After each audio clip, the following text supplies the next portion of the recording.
దావీదు కుమారుడైన సొలొమోను రాజు, ఆయన ద్వారా దేవుడు ఒక మంచి మందిరాన్ని కట్టించాడు. చాలా పెద్ద మందిరం. యెరూషలేము ఆ పట్టణంలో ఓ చక్కని మందిరం. అది ఎంతో ఖర్చుతో కూడింది. మనకు తెలుసు అందరికీ. బంగారముతో, వెండితో, అనేక ఉపకరణములతో ఆ యొక్క మందిరం కట్టబడింది. నేను ఈ రోజున ఈ పగటి కాల సమయంలో చెప్పాలనుకున్న అంశం ఏంటంటే, అక్షరార్థమైన మందిరం, ఆత్మ సంబంధమైన మందిరము ఉన్న పోలికలు చాలా ఉన్నాయి. ఒకటి మాత్రమే చెప్పాలని ఆశపడుతూ ఉన్నా. ఇదేమో ఇప్పుడు కట్టబడిన మందిరము అక్షరార్థమైన మందిరం. మనం కూడా దేవుని కంటే ఒక మందిరమేనమాట. మనము ఆత్మ సంబంధమైన మందిరము. దేవుని స్తోత్రం. హల్లెలూయా, హల్లెలూయా. దేవుని నామానికి మహిమ కలుగును గాక. పేతురు పత్రికలో ఉంటుంది కదా, మీరు ఆత్మ సంబంధమైన మందిరముగా కట్టబడుచున్నారు. మనం మందిరమై ఉన్నాము. ఇది కూడా మరి అక్షరార్థమైన మందిరము. ఈ మందిరానికి పోలిక ఏమిటి? ఇక్కడ దేవుని బిడ్డలారా, చదవబడిన వాక్య భాగంలో సొలొమోను రాజు ప్రార్థన చేసి ముగించారు. స్టార్టింగ్ ప్రార్థన చేసి ఆయన ముగించగానే ఏమొచ్చిందంటే, ఆకాశములో నుండి అక్కడ పైనుండి అగ్ని దిగి వచ్చింది. అగ్ని దిగి వచ్చి ఇతరమైన బలులను దహించి వేసింది. ఆ తర్వాత అంటాడు, యెహోవా తేజస్సు వచ్చిందంట. ఎక్కడికి? మందిరం మీదకి. అంటున్నారండి, మందిరం మీదకి ఏమి దిగి వచ్చిందంటే అగ్ని దిగి వచ్చింది. ఆయన ప్రార్థన చేశాడు, ముగించాడు. ఎవరైనా? రాజుగారు, మందిరం కట్టించిన వ్యక్తి ప్రార్థన చేశాడు, నాయకుడు ముగించాడు. ఆ మందిరం మీదకి ఏమి దిగి వచ్చిందంటే అగ్ని దిగి వచ్చింది. తర్వాత అక్కడ చెప్పబడుతున్న మాట, యెహోవా తేజస్సు ఆ మందిరం మీద నిండి ఉన్నది, కమ్ముకొని ఉంది. ఆ తేజస్సు అంటే ఏమిటి చెప్పండి అమ్మా?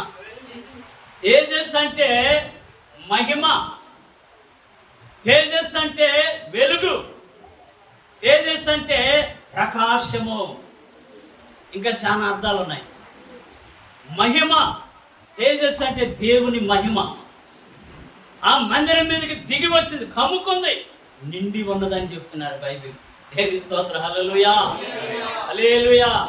మరి యెహోవా తేజస్సు అన్నారు. అట్లా యెహోవా తేజస్సు అంటే 3 సార్లు రాయబడ్డదండి ఆ భాగంలో. యెహోవా తేజస్సు. అగ్ని అనే మాట 2 సార్లు రాయబడింది. అగ్ని దిగి వచ్చింది. అగ్ని అంటే ఏమిటి? తేజస్సు అంటే ఏమిటి? యెహోవా అన్న మాట 7 సార్లు రాయబడింది. ఆ భాగంలో మనం చదువుకున్న భాగంలో యెహోవా అన్న మాట 7 సార్లు రాయబడింది. అగ్ని అనే మాట 2 సార్లు రాయబడింది. మీరు చదువుకోండి ఇంటికి వెళ్ళినాక. యెహోవా తేజస్సు అనే మాట 3 సార్లు రాయబడింది. అయితే దీని అర్థం ఏంటంటే, అగ్ని అంటే మనకు తెలుసుగా, దేనికి పోల్చారు బైబిల్ గ్రంథంలో? పరిశుద్ధాత్మ అగ్ని. దేవుని స్తోత్రం. హల్లెలూయా. అందరికి తెలుసు మనకి. తర్వాత తేజస్సు అంటే మహిమ. అంటే ఎవరు? మహిమ అంటే అండి, ఎందుకంటే సేవకులు ఉన్నారు, విశ్వాసులు ఉన్నారు, అందరికీ చాలా వరకు తెలుసు. మహిమ అంటే ఎవరు? మహిమ అంటే మత్తయి సువార్త చూడండి 16వ అధ్యాయము. దేవుడే మహిమ, కరెక్టే, కాదంటలేదు. కానీ మహిమ అంటే ప్రత్యేకంగా ఎవరి గురించి చెప్పబడింది? మత్తయి సువార్త 16వ అధ్యాయము 27వ వచనం. దేవుని వాక్యంలో మనం చదువుకుందాం. మనిషి కుమారుడు తన తండ్రి మహిమ గలవాడై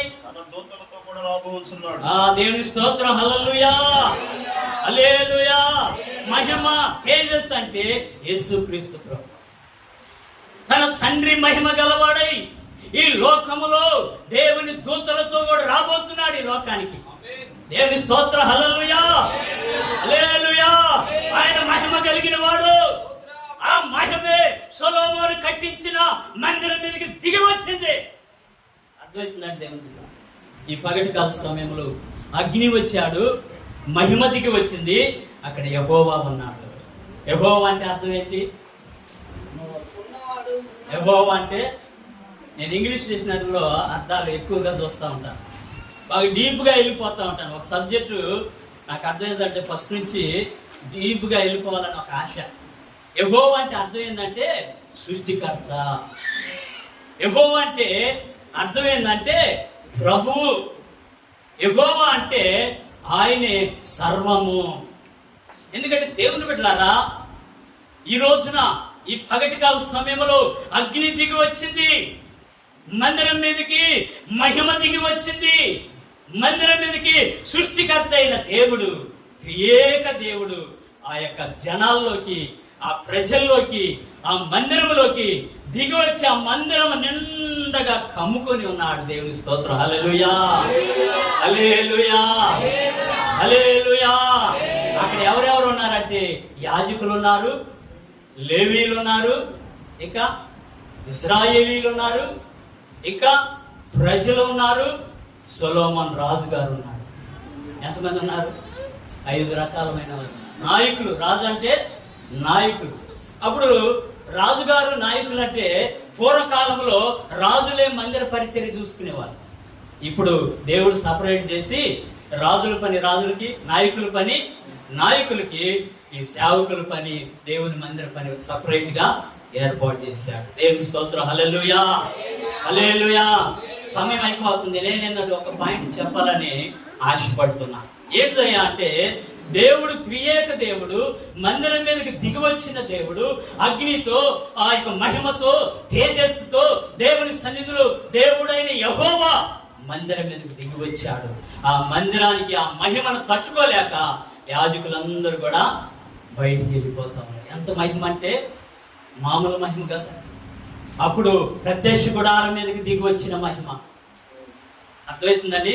ప్రత్యక్ష గుడారం మీదకి దిగి వచ్చిన మహిమ. దేవదూతలు ఆరాధన చేస్తా ఉంటే ఇదిగో గడప కమ్ముల పునాదులు కదిలిపోయిన మహిమ. అక్కడ దిగి వచ్చిన మహిమ కంట మందిర పునాదుల గడపలు కదిలిపోయాయి అన్నమాట. వాళ్ళ పాటలు పాడుతుంటే, వాళ్ళు ఆరాధన చేస్తుంటే దేవుని శక్తితో, దేవుని మహిమ దిగి వచ్చిందంటే ఎట్లాగంటే ధూమముతో నిండినట్లుగా. ధూమం అంటే ఏంటిది అమ్మా? ధూమం అంటే పొగ. ఆ పొగలాగా ఆ మందిరం నిండా అంట కమ్ముకొని ఉందన్నమాట. ఎందుకు ఈ మాటలు చెప్తుంటే దేవుని బిడ్డలారా, ఈ రోజున అక్షరార్థమైన మందిరానికి, ఆత్మ సంబంధమైన మందిరానికి పోలిక ఒకటి నేను చెప్పాలనుకున్నా. ఏంటిదంటే, ఏ విధంగా అయితే ఈ మందిరము మహిమతో, ధూమముతో నిండి ఉన్నదో, దేవుని శక్తితో, దేవుని యొక్క ఆ మహిమ ఆవరించి ఉందో, ఆ మహిమ నిండుకొని ఉందో, అట్లాగనే వ్యక్తిగతంగా మనము కూడా దేవుని మహిమతో నింపబడాలి. దేవుని స్తోత్రం. హల్లెలూయా, హల్లెలూయా. అక్షరార్థమైన మందిరానికి మహిమతో నింపబడి ఉంటే, ఆత్మ సంబంధమైన మందిరం మీద ఎంత మహిమ నింపబడాలి. మనం కూడా మందిరమే అంటాడు ఒక ఎబ్రీలు పత్రిక. మనం గమనించినట్లయితే ప్రేమ దేవుని బిడ్డలారా, 3వ అధ్యాయము ఎబ్రీలకు రాసిన పత్రిక, మనమే ఆయన ఇల్లు అన్నమాట. దేవుని ఇల్లు ఎవరంటే మనమే. చూడండి, ఎబ్రీలకు రాసిన పత్రిక, అయితే క్రీస్తు కుమారుడై ఉండి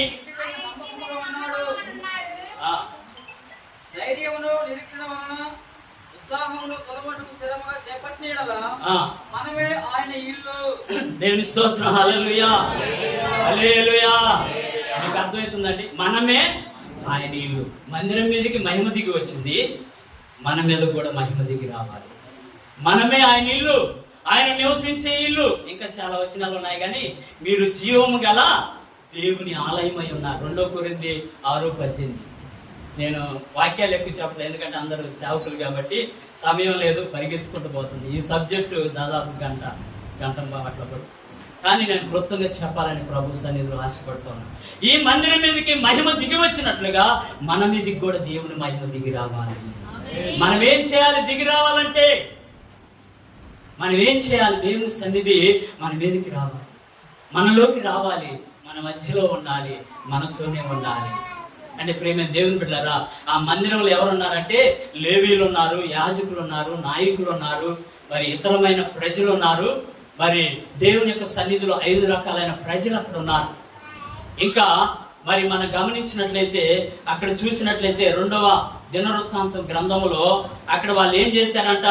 ప్రార్థన చేశారు, కృతజ్ఞత స్తుతులు చెల్లించారు, ఇంకా బలులు అర్పించారు, ఆరాధన చేశారు, ఇంకా దేవుని సన్నిధిలో మరి పాటలు పాడారు, గీతాలు పాటలు పాడారు. అంటే ఆరాధన క్రమం అక్కడ జరిగించబడి ఇన్ని రకాల పరిచర్యలు అక్కడ జరగబట్టే దేవుని యొక్క శక్తి వాళ్ళని కమ్ముకొని ఉందండి. బలులు అర్పించారు. ఎన్ని బలులు?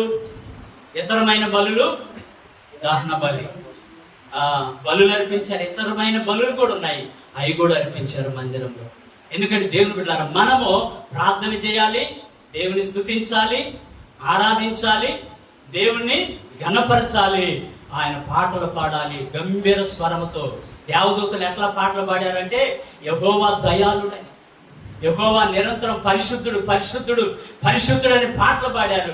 ఇక్కడ యెరూషలేం మందిరంలో, ఈ సొలొమోను కట్టించిన మందిరంలో యెహోవా దయాళుడని పాటలు పాడతారు. దావీదు అంట పాటలు రాశాడంట. ఆ దావీదు రాసిన పాటలు ఆ మందిరంలో పాడుతున్నారంట. దేవుని స్తోత్రం. ఈ సమయంలో మనం గమనిస్తే ఈ కాలంలో యేసన్న గారు రాసిన పాటలు ఎక్కువగా పాడతారు. ప్రతి ఒక్కరు, ఆయన అక్షర జ్ఞానం లేని వ్యక్తి అయినా కానీ ఆయన రాసిన పాటలు అందరూ కూడా పాడుకుంటూ ప్రభువును మహిమపరుస్తా ఉన్నారు. దేవుని స్తోత్రం. హల్లెలూయా, హల్లెలూయా. మహామహిమతో నిండిన పాడదాం. సంపూర్ణుడా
మహిమతో నిండిన మహిమతోనే మందిరం మీదకి దిగి వచ్చి, ఆ మహిమతోనే ఇప్పుడు మన మీదకి దిగి రావాలనుకున్నవాడు.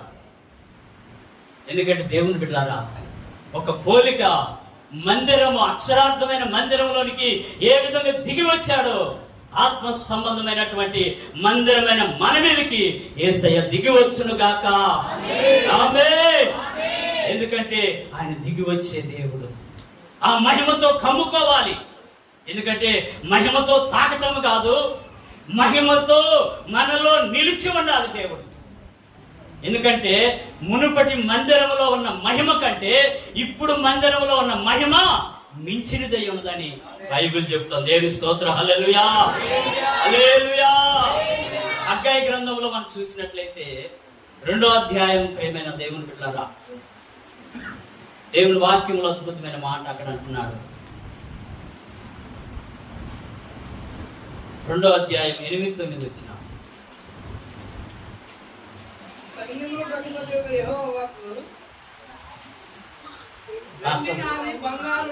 వెండి నాది, బంగారం నాది, ఈ కడవరి మందిరం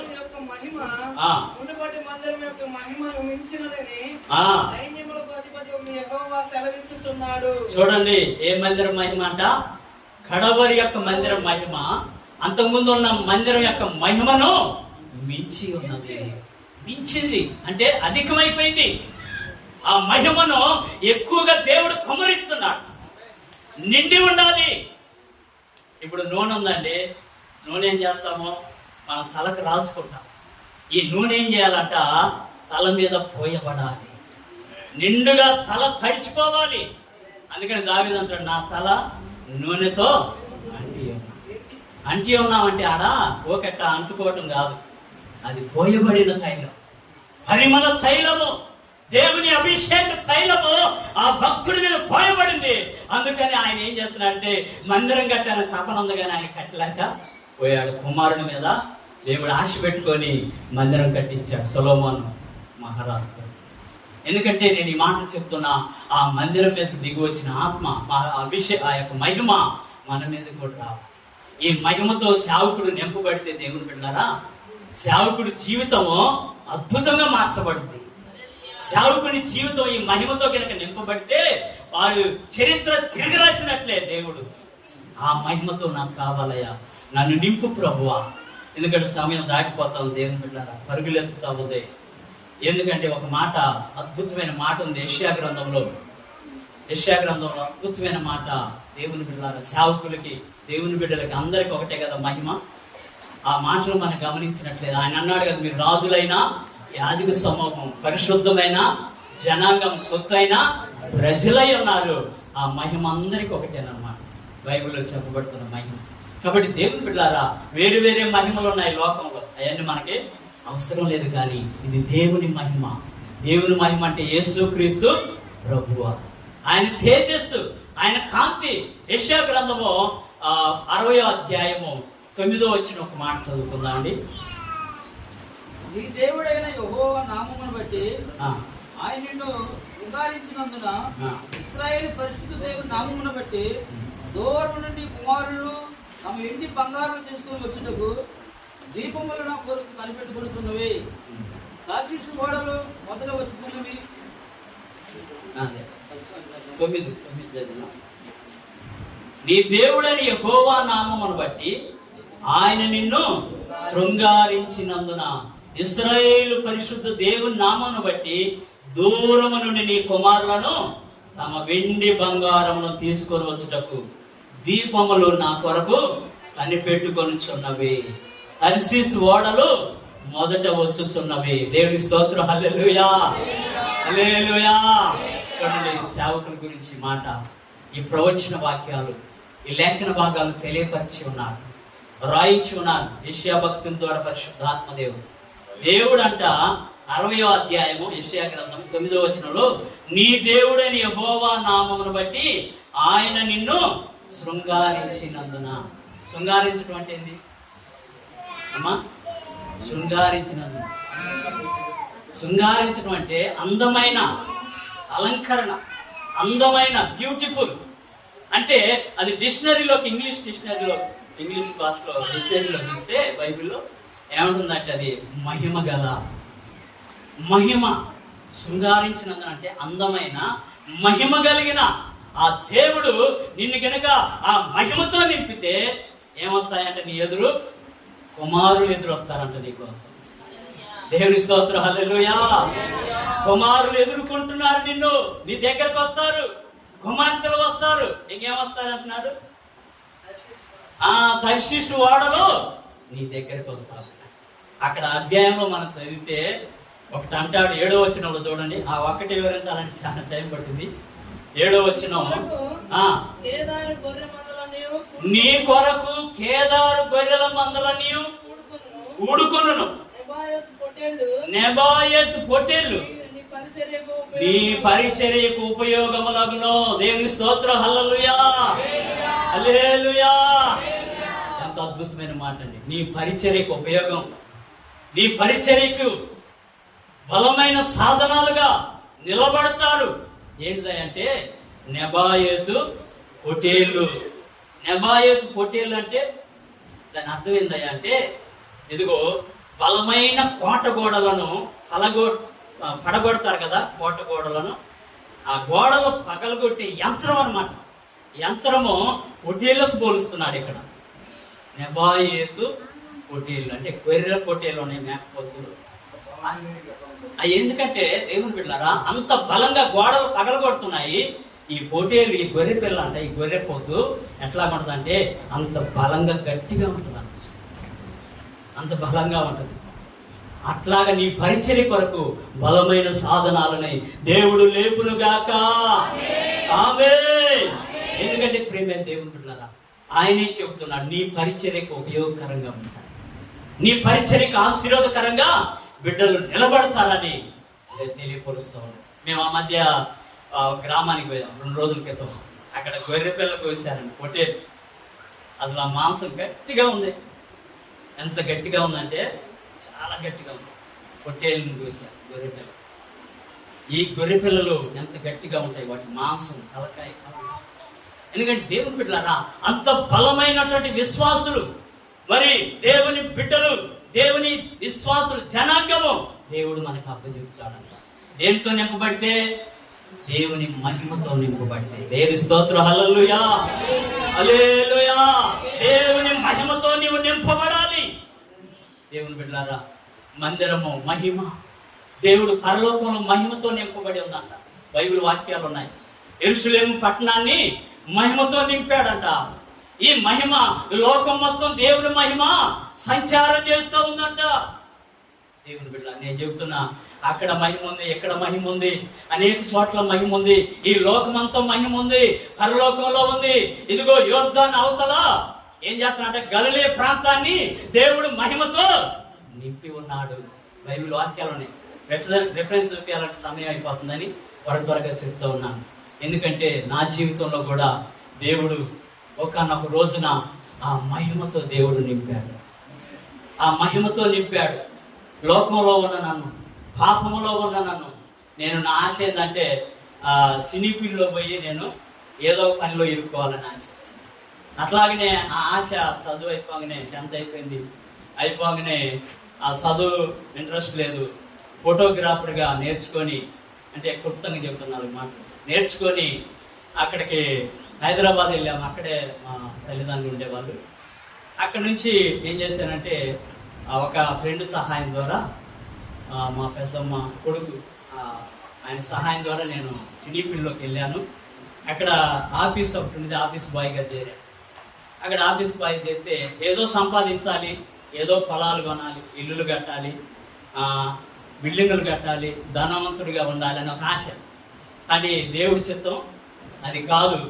ఏం జరిగిందంటే అక్కడ ఈ యొక్క బెనార్జీ, వడ్డే నవీన్ వాళ్ళ వెంకట్ అని వాళ్ళ బామ్మది మాచర్ల వడ్డే నవీన్ వాళ్ళ యొక్క ఆఫీసులో నేను చేరాను. పెద్ద ఆఫీసు పనిచేస్తూ ఉన్నప్పుడు దేవుడు నా జీవితాన్ని అక్కడ మార్చారు. ఎందుకంటే అంతకుముందు ఏనాడు చర్చికి వెళ్ళే వాళ్ళం కాదు, చర్చి యొక్క సహవాసం నాకు లేదు. అంటే మందిరం, ఇంటి దగ్గర మందిరం ఉన్నా కానీ అనుభవం లేదు, వెళ్ళే వాళ్ళం కాదు. లోకానుసారంగా స్టూడియోలన్నీ, ఫోటోగ్రాఫర్ని తిరిగి నా జీవితాన్ని పాడు చేసుకున్నాను. అన్నీ ఆ వ్యసనాలతో బానిసలైపోయి ఆ జీవితాన్ని పాడు చేసుకున్నాను. అయితే దేవుని బిడ్డలారా, హైదరాబాద్లో బొట్లు పెట్టుకొని బోనాలని ఆ కొండలను ఎత్తున పెట్టుకుని తిరిగేవారు, రకరకాలుగా జీవించేవారు. అక్కడ స్టూడియోలో పని మానుకొని, ఫోటోగ్రాఫర్ కదా అన్ని మానుకొని, లాస్ట్కి ఒక దురాత్మ నన్ను పట్టి, ఆ దురాత్మ వేదంలో నాకేమి మైండ్ పని చేయక ఒక అంత రోజుకు కూడా క్షీణించిపోతా ఉన్నా. రక్తం మారిపోయింది, అంత కూడా పరిస్థితి తారుమారైపోయింది, శరీరం అంతా వీక్ అయిపోయింది. దేవుడు ఆ సమయంలో ఒక వాగ్దానం ఇచ్చాడు నాకు. నేను హాస్పిటల్లో ఎట్లా బెడ్ మీద పండబెట్టారు. ఏమవుతుందంటే కొంతమంది వచ్చి ట్రాక్స్ పత్రికలు ఇస్తున్నారు, పంచుతున్నారు, నాకు కూడా ఇచ్చారు. ఇంకా అర్ధరాత్రి అయిపోయింది.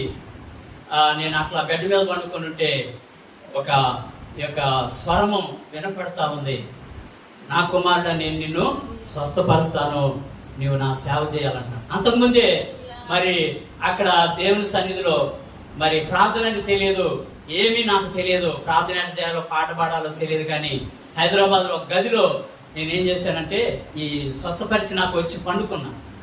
రాత్రిపూట పండుకుంటే యెషయా గ్రంథము 60:1 ద్వారా నాతో మాట్లాడాడు దేవుడు. ఆ గది నిండా కూడా ఏమొచ్చిందంటే వెలుగుతో నింపబడింది, వెలుగు ప్రకాశించింది. ఆ వెలుగును చూసి నేను భయపడి కేకలు వేస్తున్నాను, అయ్యో దెయ్యం వస్తుంది, నన్ను సంపుద్దేమో దెయ్యం అనుకున్నా. యెషయా గ్రంథం 60:1 చూడండి. నీకు వెలుగు వచ్చి ఉన్నది, లెమ్ము తేజరిల్లుము, యెహోవా మహిమ నీ మీద ఉదయించెను. దేవుని స్తోత్రం. హల్లెలూయా, హల్లెలూయా. నా టైం అయిపోయిందండి, అదే 2 నిమిషాలు. ఎందుకంటే దేవుని బిడ్డలారా, ప్రభు సన్నిధానంలో ఆ వెలుగులోంచి దేవుడు నాతో మాట్లాడాడు. నేను నిన్ను ఏర్పాటు చేసుకున్నాను, నువ్వు నాకు సొత్తైన జనము, నా సేవ చేయాలని. సేవ అంటే తెలియదు, ప్రార్థన అంటే తెలియదు, ఏనాడు చర్చి మెట్లు ఎక్కినోని కాదు, పాస్టర్లు అంటే అసహ్యము, దూషించేవాడిని. మా తల్లిదండ్రులు ఐపీసీ విశ్వాసులే, వారు ప్రార్థన చేసేవారు కన్నీటితో. యేసుదాస్ గారి సంఘాన్ని, యేసుదాస్ గారి అంటే యేసుదాస్ గారి గురుజాల్లో జంగవేశ్వరం దగ్గర దేవవిష్మయ్య గారి తమ్ముడు యేసుదాస్ గారి సంఘంలో వారు విశ్వాసం, ఎంతో పరిచర్యలో సహకరించేవారు. ఎందుకంటే దేవుని బిడ్డలారా, ప్రభు సన్నిధిలో వారు దైవజనుడికి ఏది కావాలంటే దైవజనుడిని అడగడు కానీ ఏం చేస్తారంట, వారు అన్ని తీసుకొని సమర్పించేవారు. అట్లాగా మంచి ప్రేమ కలిగి ఉన్న వాళ్ళు విశ్వాసులుగా మా తల్లిదండ్రులు నన్ను ప్రేమించేవారు కానీ దేవుని మాటలు చెప్పేవారు కానీ నేను ధిక్కరించాను. ఈ శరీరం పాడైపోయింది, ఈ యొక్క మనిషి అనే వ్యక్తి పాడైపోయాడు, కానీ దేవుడు జ్ఞాపకం చేసుకున్నాడు.